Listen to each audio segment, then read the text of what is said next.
Building cultural identity. So a really important step that's needed to be taken at the very beginning when you do take over as a leader.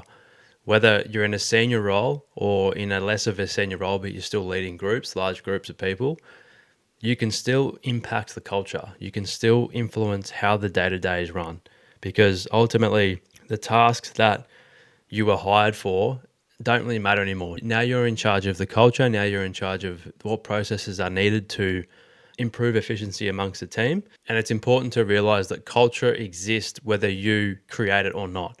So you can influence how good the culture is, but culture is always going to be there. So it can either go that way or that way. There's no in between. You don't want a workplace that's full of negativity, full of negative talk about management.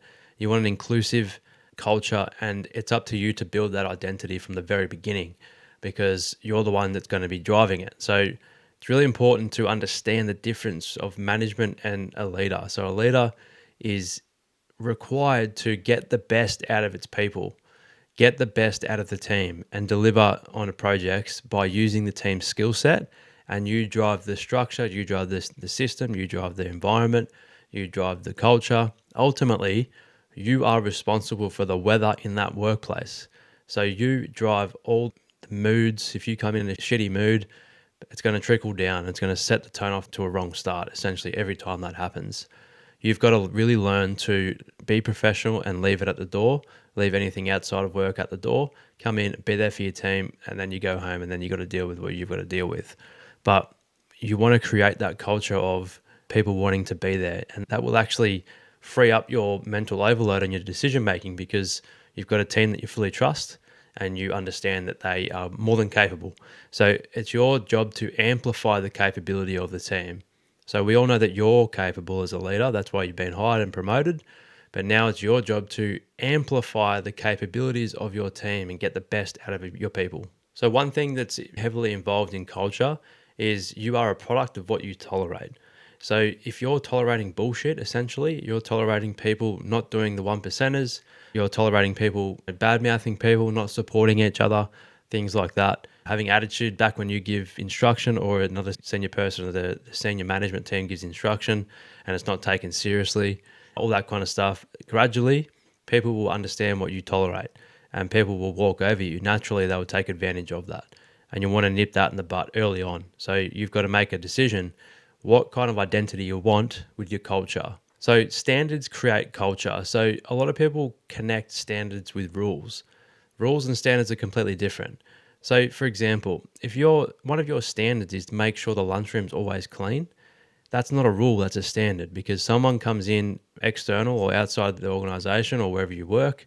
For me, if board members come down into the office space, I would like it somewhat clean and to have the standards be followed. And how we get around that is we've got one person doing lunchroom cleanup every week, and they might have to do it once in every 22 weeks or something like that. But it creates a standard for everybody. So when it's your week, you get that standard down pat, you leave your mark on the lunchroom. I know it sounds small, but it's the basic stuff like this that will get you far.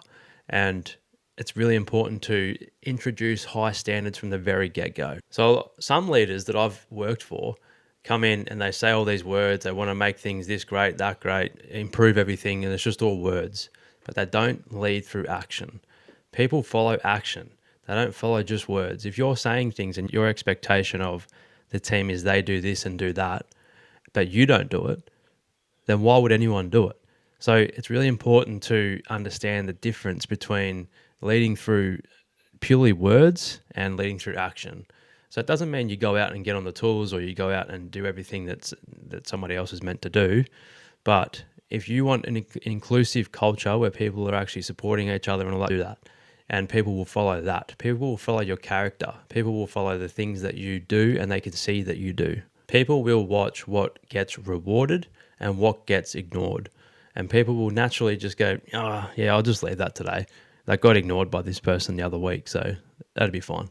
And you don't want that either. That's going to happen naturally, but you've got to try and minimize it where you can, because there's obviously a lot of moving parts, and I understand that you can't be over across everything, but it's about instilling that standard to your senior team to actually enforce that standard as well. If it's just coming from one person, it's very difficult to maintain that, and it might start off strong, but it just naturally goes back into bad habits. And that happens all the time as well. So I think understanding that a lot of these things in leadership are ongoing. It's not just a one and done. So you've got to ongoingly maintain the standard. And it's not just about setting the standard and then walking away and go, remember what we did 10 years ago. It doesn't really stack up like that. So you've got to make sure that it's a understanding across the management team and yourself that it's an ongoing exercise. The stronger your culture is as well, the less decision fatigue you'll actually have, because you can rely on your team more, you can trust your team, and you trust that they're going to get the work done to the standard that you want. So really important to understand that culture for me is it's everything. It's the middle of everything.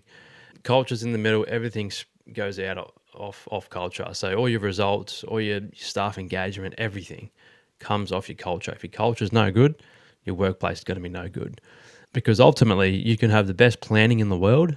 You can have the best agronomic plans for my situation, but without your team, you can't action any of those plans.